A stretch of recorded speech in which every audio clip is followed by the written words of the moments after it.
So I'm going to start with Samantha's quote, which was, biodiversity has a data problem. Okay. And I think MPA monitoring and even data has a standardization problem. You know, we're trying to monitor change for the most part. And that change means from time to time or over time. It means from person to person doing the measurement. And it also means from location to location. We might want to monitor MPAs on the east and west coast of Canada, or on one side of an island and on the other side. And I'm going to go to Henry first to think about how standardization is important and how there have either been challenges or successes with trying to determine how to standardize data so that monitoring becomes more correct over time, or location, or person to person. But while you're thinking, I'm going to tell a story so that you don't have to come up with an answer right away. And going back to Justin's telling a story. So I was helping to advise a company that wanted to send temperature sensors to all the coral reefs around the world, because they really wanted to think that measuring temperature was a leading indicator for coral health. So they were looking at what kind of temperature sensors to send all around the world. And because they wanted to put them all over the world, they chose a very low-cost temperature sensor, which has stability problems. And so if they wanted to say next year that the water was warmer or colder than it was the previous year, or at this site it's warmer than that other site, they now don't have very good standard data because they don't know if it was a temperature change or a change in the sensor performance. So it's a good example of standardizing data and knowing what you're measuring. So turning over to Henry first to talk about how standardization might be important in either success stories or problem stories. Sure, thank you. I think for the standardization in terms of successes, we've had real success in programs where we've been able to play a facilitating role to, say, have a national level consistent monitoring framework. And to go back to the Cambodia example, so FFI helped to set up the Cambodia Coral Reef Monitoring Network, which was a first real attempt to have consistent data collected across Cambodia, which even as a small coastline has many different actors collecting coral reef data. So we were workshopped a standardized method that was usable. I would say it was very traditional, like diver swimming transects, so a distinct lack of innovative tech, but it was realistic for the context we were working in that case. And in the future, we'd be looking for ways to standardize it even more robustly, perhaps bringing in different ways of collecting it beyond like visual observation. In terms of a challenge, I think one thing that really struck me is between our different projects. So we have many of our project sites have coral reefs, and I would say in almost every site, the method to monitor them is slightly different, and often just different enough that it makes comparability quite limited, which is understandable when you've especially got grassroots initiatives and many variations in methodologies. But it's a real frustration for us because we can't tell a story maybe as much as we'd like at a regional or global level if the monitoring being done on a coral reef in Cambodia is not comparable with the monitoring being done on a reef in, say, Myanmar, wherever it might be. So I'd say that's okay. Success and a challenge so far. I'm going to come back to that, which is, what is the value or the lost or the extra cost of not having that standardized? We're going to talk about the value proposition later on, but I think that will be a lead into that. So I want to go to Samantha on that same standardization. I think that eDNA is trying to standardize across all places. And so how are you finding that that's helping MPA managers, or what are still some of the challenges that eDNA has for standardization? So eDNA can be applied in many different ways depending on the analyses that you run to detect different taxa. So we spend a lot of time working with the analyses that we use to make sure that they are consistent. So when people are using eDNA, they can be quite confident in what they're detecting. And we spend a lot of time in working on different assays that target different aspects of the tree of life. I guess the question now for us, because we've moved beyond just being an eDNA provider to being kind of like a nature data provider. And so we have lots of conversations on, if we're now looking at biodiversity credits, what are we measuring? How do we define biodiversity in a scalable way so we can monitor change and set goals? And honestly, just being completely honest, these are ongoing conversations that we have with lots of different resource managers and practitioners. We have come up with our own versions of, so we've recently launched a fish health community metric, which basically characterizes your fish community in different ways that are valuable. So it's trophic complexity, how commercially valuable those fish species are to the local communities, the proportion of vulnerable species. So we're trying to convert that data into something meaningful that we can track consistently over time. So that's one of the great things. If you're using eDNA, it is all standardized. No matter who is collecting a sample, it's done in a way that it's directly comparable. We're trying to, and because of that, we're in the great position where we're trying to build an open data platform. So within the conservation sector, one of the limitations is having the finances to do large-scale monitoring. And so because eDNA is comparable, by people contributing data into the sharing platform, over time we will build this really big picture where you can compare between places and times, which is a really powerful tool.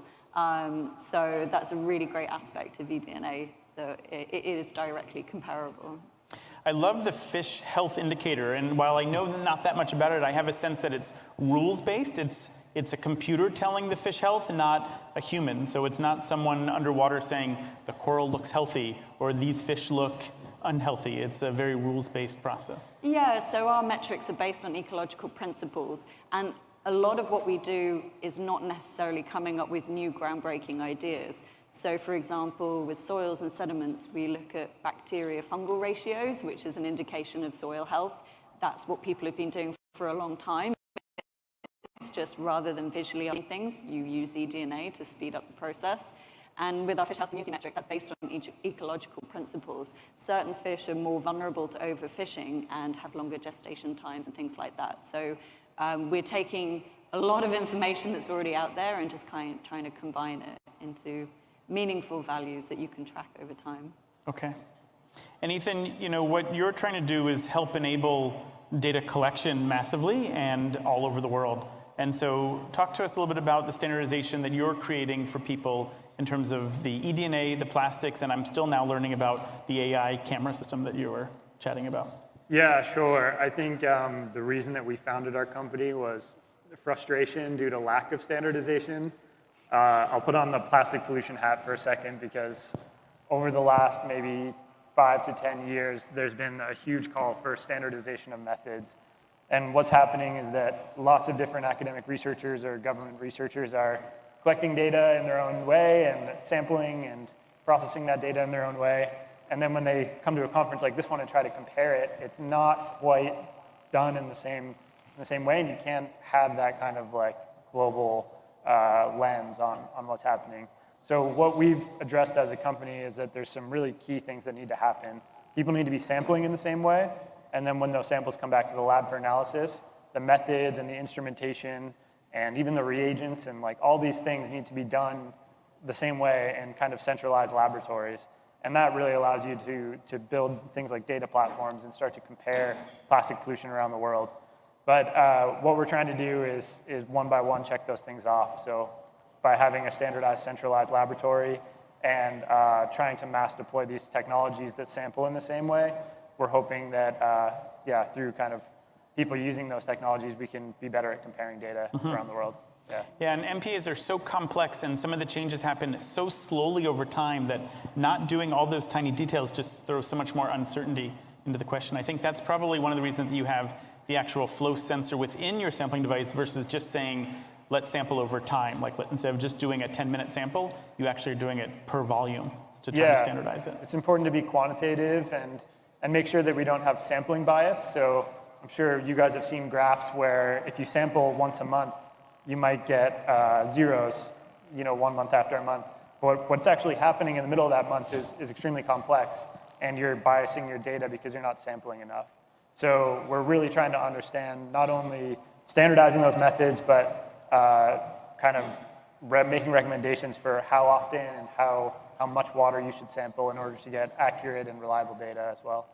Yeah, the time aliasing aspect is a good one because the real answer is sample all the time, everywhere, right? Ideally, yes. But we can't do that. So I think all of you all are really providing guidance on, since you can't do it all the time everywhere, how do you do it so it gives you the right representation and doesn't alias it as much? Yeah. And Olivier, tell me about standardization from space. Yeah, I'm a bit different from the rest of the group here, right? In terms of my application. In particular for the AI application that we're developing, as you know, AI really needs data. Data to learn from the AI model can learn from, basically. So in honesty, there isn't any standards in terms of data labeling, and that's something that really needs to happen so that, activities that are being conducted to label the data sets can be used by other people. Right now, there's a lot of replication, basically. So it's something that needs to be, I see Emily talking.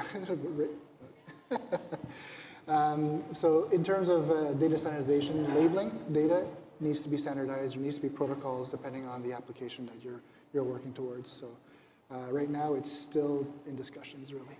So I'm going to put you on the spot and talk about labeling data and bias in that.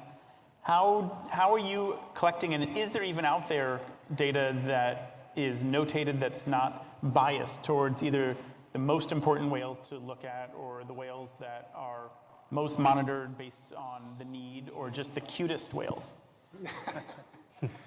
Now, we should save the cutest whales, so maybe that's an acceptable bias. I would say that there's definitely some, there might be some bias in terms of labeled sets that are out there. There's also a distinction between labeled data sets from satellite data, but also from drone or from aerial platforms as well. The species that are studied the most, obviously, are going to have more data sets that are labeled, right? So there is that bias for sure. In terms of, for satellite data, there's not that many applications. Like, I know there are applications using satellite data to detect penguins and other species of animals. But for whales, there's essentially belugas that I'm aware of, narwhals, humpback whales, right? So it's also where these data sets are actually captured and where they're labeled. So for example, the North Atlantic right whale, we can use right whale, southern right whale, and northern right whale. But the southern right whales are actually in waters that are very different in terms of the ocean color, the aspects of the ocean feature relative to the North Atlantic right whale. So those data sets might not be as feasible to use for a detection in the Gulf of St. Lawrence, for example. Okay. So next I want to speak a little bit about accuracy and ground truthing, because by and large, all of this innovation is to replace people doing things. So it's taking traditional ways of making measurements and automating it a little bit through innovation. And so a little story there, again about temperature, is that this one large organization, government organization, had been measuring temperature for 100 years. And they wanted to change the sensor they were using because there was innovation in the sensor technology over 100 years. But they were so concerned that changing the sensor would change all of their climate forecasts and all of their climate metrics because it was just a different type of sensor, that accuracy was so important. And so I think about doing AI and whale detection from space versus an observer on a boat or on shore. I think about eDNA versus a diver identifying all the species that they saw or within 1 square meter. And so there's always this challenge between getting perfect data and getting a lot more pretty good data, and where that balance is. And I think ground truthing is a little bit there. So I'm going to kind of go this way along the realm and tell me about how you're doing that, what the uncertainties are, how your customers are dealing with those uncertainties, whether they think it's good enough or they're just happy to have anything more than a human in the loop. And then we'll end up with Henry to say how you're sort of dealing with that in terms of advising MPA managers. Well, I can comment that even when humans are in the loop, there's error, especially for detecting whales from satellite images. They're not easy to detect, so you got missed detections all the time. AI solutions that we're developing is definitely not 100% yet, so we definitely need ground data to actually assess its accuracy. We're essentially collecting imageries from satellite everywhere in the world so that we can actually label them and then validate our detections on those labeled data sets. We're also collaborating with other people to get their data sets, or at least identify where they've identified whales somewhere else in the world, so we can actually grab that imagery and say, another person has identified a whale there, does our model detect that whale, essentially? So, yeah. Okay, thank you. Ethan, do you have a view here? Yeah, I do. We definitely rely a lot on external collaborators to validate our tools alongside existing methods. So we don't want to just say that everyone should use our tool and don't blindly buy it and like just trust it. It's really important that we're doing these comparative studies with the methods that are already out there, and we're doing those side-by-side comparisons and making sure that we're within a certain level of accuracy. And for some of our tools, for instance, for the AI imaging system, one way that we've been working on our AI models is taking historical data sets, so data that people have collected over the last 5 and 10 years, and then we're rerunning those same plastic samples using our tools, and we're just directly comparing the results and making sure that, okay, we have data standards that are on par with what people have been doing, but they're able to do it 10 times faster. So having those comparative studies, and especially with respected people that are credible and publishing great science, is really important for us in kind of standardizing things. Okay. Samantha, ocean DNA must start at ground zero almost in terms of ground truth. Well, just to follow on from what Ethan said, I think when people are engaging with new technology, they're also, it's not trustful of it, but they don't really understand how it's applied. And so a lot of our initial projects involved eDNA alongside traditional monitoring techniques, which was really cool because it provided us with the opportunity to do the comparisons, to see the detection rate of eDNA, what we're picking up, how it overlaps or complements traditional monitoring techniques. And just to go build on your comment where you were saying we're trying to replace people, I would actually counter that and say we're not necessarily trying to replace one for another. And we were talking before we came up here on the panel how all of our technologies complement each other. So for example, if you're trying to detect whales from space using satellite imagery on a huge scale, that's way more effective than eDNA, but you're only looking at one portion of the ocean. So if your main goal is to have really good detection, using those technologies together would be really, really effective. And then from my point of view as a coral reef ecologist, coral reefs are so diverse and you have so many species, and characterizing them in meaningful, functional ways, I don't think eDNA is a be-all and end-all tool. However, last year I was in Maldives swimming some fish transects, and there were fish everywhere, and I was frantically trying to write down everything that I could see, and I know I missed about half of them. I didn't count any cryptobenthic species because they're just not obvious. So in that situation, doing traditional monitoring alongside eDNA would just give you the most powerful data because you're adding to what the story you can tell. So it's not really trying to say, oh, well, my technology is the best, only use this. It's trying to use everything together to build the best picture that we can. But yeah, so we do a lot of these comparison studies to see where eDNA, and it's really nice. We had a project in Sweden which compared eDNA with traditional monitoring of like netting, and every single time eDNA detected more species. But then again, if you're looking at fisheries and you really want good abundance data, eDNA can't provide that for you. Not yet at the moment, not effectively for many habitats. So again, just using all of these technologies together just to empower the data sets that you have. Yeah, Cameron showed me that study from Sweden, and eDNA in many ways is like fishing. You go out there and you collect what you collect at that moment, but to be able to see so much more and catch so much more in that proverbial eDNA net is really valuable. Yeah, we had one study which was a hydropower study, and I think they had like 10 years worth of netting data, and in one season of eDNA, we blew the species out of the park. Brilliant. So it just shows how effective it is in many ways. Okay. And so, Henry, how do you guide people on how to think about uncertainty in new data, how to ground truth it, and how to take it into decision making? So I think, especially what Samantha was just saying about fitting the different approaches together, I think for us with the ground truthing in our context is about, have we got robust enough methods and data to make a confident statement on the impact of our work? That's what it comes down to. So I think when we're trying to use new methods, we would ask ourselves, and also we have to justify to our donors, what's the added value of this method? And we have to make internal, I guess, decision-making about how much ground truthing does it need. So thinking about, if your example of satellites for whales, we've, as I mentioned earlier, tried satellites for fishing vessels. And on the one hand, that gives us a whole new perspective on, let's say, a marine-protected area that up till that point, we've only observed from like the water's level. We've got like a snapshot of a massive area where you can potentially identify fishing boats, but in isolation, which I guess is a continuing theme from this whole panel, it's not enough by itself. Because a satellite image of a fishing boat, generally you can't see the vessel's markings. If it hasn't got any tracking software, which a lot of illegal vessels don't have, you can't tell where it's from. So we still need that local, I guess the ground truthing there would be the spatial monitoring and reporting tool, the patrols that I mentioned, where there's also a patrol vessel on the ground, which can observe that vessel.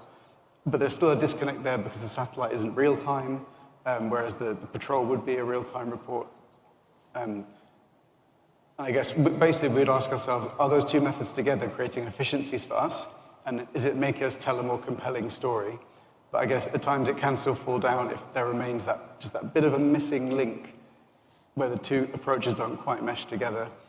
And I'm thinking a similar thing for diver-based coral reef monitoring and eDNA. Like, would they mesh together? I guess ideally you wouldn't need too much ground truthing, because if you're working on a project budget, ground truthing means more methods, more costs. So it's getting that balance right of what is the most complete picture you can tell without having an overwhelming monitoring burden that isn't really about impact. You're just studying something to death, I suppose. Okay. So you were just speaking about creating value and how this works and how this can be better.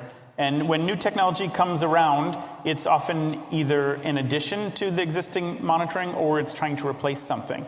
But as Eric spoke about earlier, doing things underwater can be slow and expensive, and we all know it's expensive, and we all know that there's never enough funding to do everything that everyone wants. So I'm going to start with you, Henry, in terms of the value proposition of the new technology and the innovation when it comes in and people are trying to figure out, do I do this instead of something else? Do I do this in addition to something else? What kind of guidance do you give them? And then we'll go down the panel and maybe hear some success stories about how customers or MPA managers used your equipment or technology and either got quite a bit more or actually saved money by not having to do something as much. So I think on the cost side, I mean, that really is I think I put it on my sort of questions for the audience. We've had quite a few times where we've had really exciting engagement with companies and providers such as my fellow panelists here, and we've got stuck on not always, but often it's the cost, particularly for a less proven approach. It's the amount of budget it would require from a donor most of our donors are not funding an innovative tech approach. They're funding the output, which we will measure with that tech approach. So I think we kind of have to go through a decision-making process of how much value is it adding versus the cost that it's saving. But I think quite often it's that initial, firstly, the cost of getting hold of the hardware and also sometimes the software. And also there's the sunk cost of people learning how to use that method. I think that comes up a lot as well. We have teams who've been doing monitoring a certain way for years and years. It's no small thing to ask a team to completely overhaul their monitoring.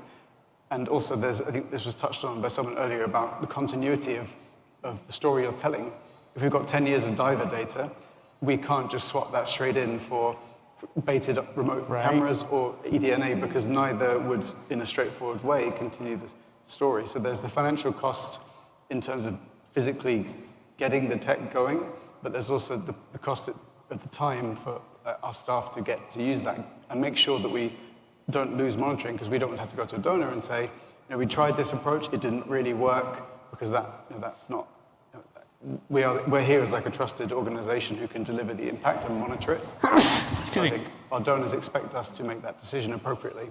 So I guess that maybe lowers the risk around the new methods. But quite often it's that initial cost, I guess, like the peak of the mountain before the snowball. It can be hard to get over that with some of these approaches. Yeah, training and thinking about how to use it does take time and money, and then how to communicate it, that's a really good point, because sometimes it's much different, and then how to communicate it to decision makers is the next step, because they're the ones that need the data. Yeah. So for eDNA, for a lot of the work that we do, if you imagine a huge chunk of cost for some of these projects is simply sending vessels and people into the field.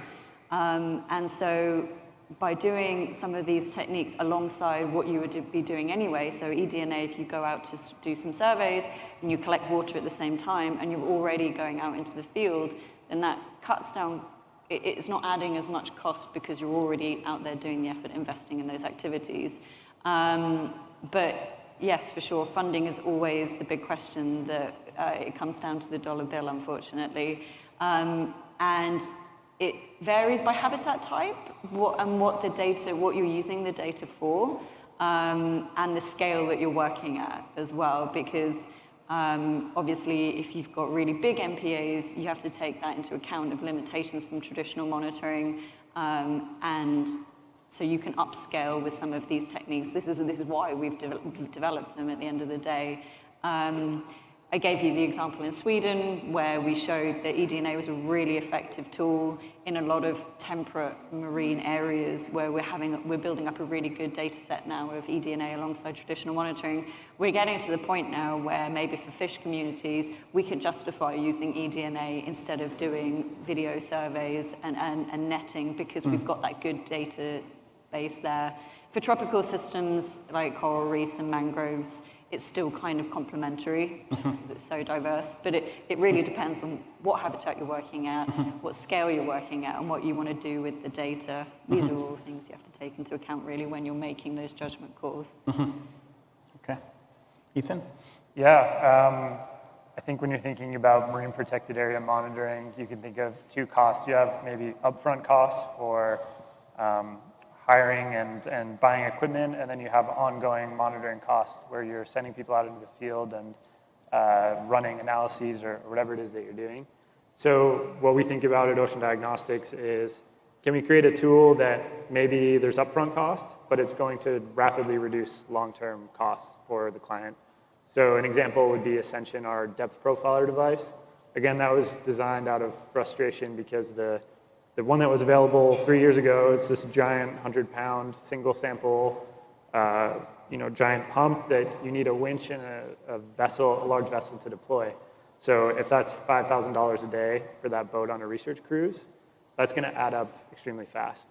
So for us, it's can we design an instrument that can be brought out on a small Zodiac, and they can go out every day for $50 a day, and then you can really start to kind of reduce your ongoing monitoring costs. And we try to think of those kind of 10x reductions in labor, time, or cost to an ongoing monitoring program. And we really try and bake that into our products to try and reduce that over time. Excellent. That's a great ROI, very easy to describe. Yeah. For the whale detection using AI, based on what Ethan just said, there's an upfront cost to develop the AI, obviously. But the cost savings after the AI is developed, there's always a retraining, improvement cycle that needs to happen, but it's not as expensive as the initial setup and the initial development of that AI. And of course, because it's an automated system, you save money through that instead of visually doing it. However, we went into this project developing this solution not as a replacement to what's going on, because there's an aspect of collecting images from space is a snapshot in time, right? It's like a few seconds, basically. But it covers a large area. Are you going to be able to, how many whales are actually surfacing at that time for the whale to actually capture it? So it's a complementary tool to what's going on right now, which is the vessels and the aerials, which cover a smaller area, but the duration is actually longer. So it's a tool that was never intended to replace. It's a tool that basically is being developed to support what's going on right now. Okay. So I've got one more question I'm going to ask the audience, and then if there's time, I'm not sure when we have to end, we'll open it up to the audience here. But one more question for these folks. And you can answer in one of two ways. Actually, I'll ask two different questions, and you can decide which one to answer. The first one is, what does a crystal ball look like in 10 years from now? What will we be able to do that we just can't do now? Or what will we be able to do way better than we can do now? And why is that cool? Or the other thing you can answer is, what kind of partnerships do either the group here or that you're trying to get broader out into the entire event this week, do you want to try to develop to help support what you're doing and bring it to the next level? We'll start with Henry. Sure, I'll try to answer both of them, actually. Yeah, Olivier. Yeah. As I reported, the study that we're doing is only possible because of our partnerships with the subject matter experts that we have on the team. You know, we have a company that's devoted to AI and developing AI. Hatfield is a remote sensing, or my group is a remote sensing group. And then we have specialists that are marine biologists that know this particular whale species. So because we're experts in our own field, combining them actually allowed us to actually develop this solution quicker and more effectively. So I'll say that. I lost my train of thought. Next 10 years. Thank you. So over the next 10 years, I'm very excited with the new technologies that are coming from satellite data, basically. So I've already mentioned in my short talk there. There's going to be a lot more satellites coming out, and they're either going to be more satellites, so they actually pass over the Earth more frequently, so you can get more data, basically. But also in terms of the resolution, so more detail, and also the different sensors on those satellites. So you're not only looking at what we see with the eyes, optical, but more of the electromagnetic spectrum to capture more additional information. Yeah, awesome. I spent a lot of time developing sensors in the water, and I was always worried about the modelers beating us there, and then the future of oceans was modeling. I now think the future of oceans is from space. Yeah, except for these two, of course, which is still in the water. So, Ethan? I need to get into space somehow, I guess. Yeah. What I'm excited for in the next 10 years, I think we're going through a really interesting time in computing and data and just the basically hardware technology that we have available to us right now. It's been transformative for us as a hardware company, looking at the capabilities that we can have on new small microcontrollers and new sensors that are available to us that you couldn't have even dreamed of 10 years ago. And I'm just very excited for the next 10 years of basically computers getting smaller and more powerful, and how we can apply that to conservation challenges. And also just things like power, renewable energy and data and our ability to process data remotely in these kind of environmental contexts is very exciting.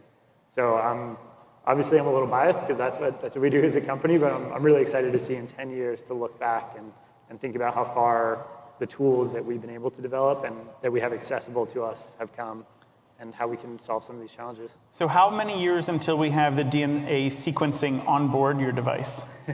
It's actually here. There are onboard analytical genomic sensors.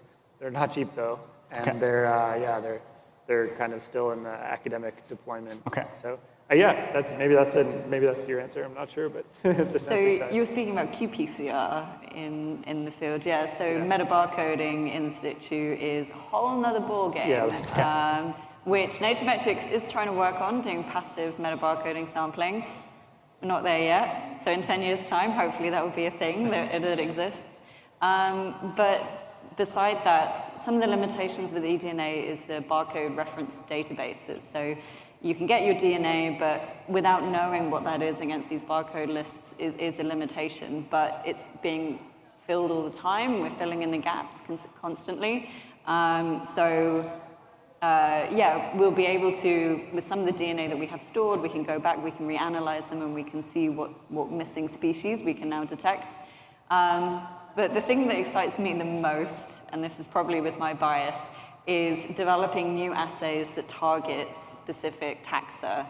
And as a coral reef ecologist, where I've tried to ID corals in the field, it's so tough. And we are trying to work on an assay that specifically will focus on corals, so you can survey them to genus and species level. And if that's, we're getting quite close with that. We're doing a lot of R&D testing at the moment to see how effective it is. But that will just be an absolute goldmine, because surveying for corals is so difficult. And if you can use eDNA in that way, that's going to really unlock a powerful tool. So I'm really excited that in the next year or two, that should be something that NatureMetrics can release. That would be really cool. But yeah, there's so many opportunities in this space. It's hard to know which way to go with it, I think. And close us off here. What's the next 10 years look like for you? Well, the automatic coral ID sounds great. We would love some of that. I think from the Fauna and Flora international perspective, I think for me it's really about these technical approaches being in the hands of the people closest to the resources, and that it's really decentralized.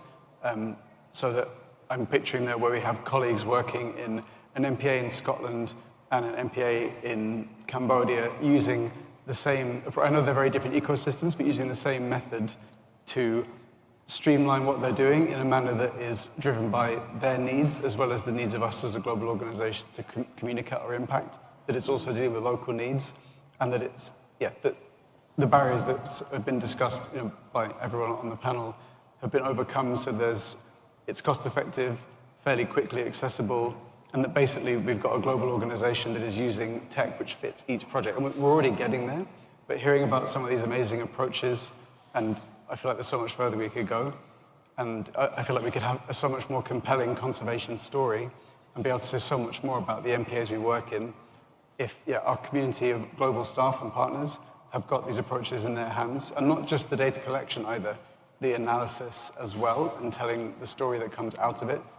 So I just come back to that, the decentralization. I think that will make a huge difference to our work and the marine conservation community.